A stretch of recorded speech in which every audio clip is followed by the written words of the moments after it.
నా పేరు పరుచూరి రాజేంద్ర బాబు, ఏఐవైఎఫ్ రాష్ట్ర ప్రధాన కార్యదర్శి. ఎన్నికల సందర్భంగా నారా లోకేష్ గారు రాష్ట్ర వ్యాప్తంగా యువగలం పాదయాత్ర నిర్వహిస్తూ జనవరి 1వ తారీఖున జాబ్ క్యాలెండర్ ప్రకటిస్తాము, 5 సంవత్సరాల్లో 20 లక్షల ఉద్యోగాలు భర్తీ చేయడం కానీ లేదా 3,000 రూపాయలు నిరుద్యోగ భృతి ఇచ్చేటటువంటి బాధ్యత మాది అని చెప్పేసి అధికారంలోకి వచ్చారు. నేను అధికారంలోకి వచ్చి సంవత్సరం 8 నెలల కాలం గడుస్తున్నా జాబ్ క్యాలెండర్ ప్రకటించినటువంటి పరిస్థితి లేదు.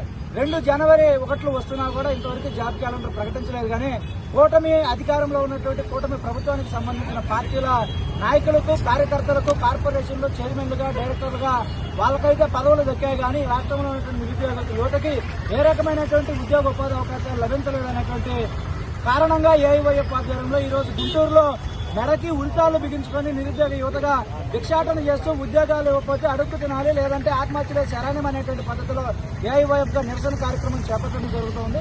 ఇప్పటికైనా రాష్ట్ర ముఖ్యమంత్రి గారు, అదేవిధంగా ఉన్నటువంటి లోకేష్ గారు ఎన్నికల హామీలు నిలబెట్టుకోవాలని, జనవరి 1న జాబ్ క్యాలెండర్ ప్రకటించాలని, లేని పక్షంలో జనవరి 30వ తారీఖున చలో విజయవాడ కార్యక్రమం నిర్వహించడంతో పాటుగా సీఎం క్యాంపు కార్యాలయాన్ని కూడా ఏఐవైఎఫ్ గా ముట్టడిస్తామని చెప్పేసి సందర్భంగా హెచ్చరిస్తాం.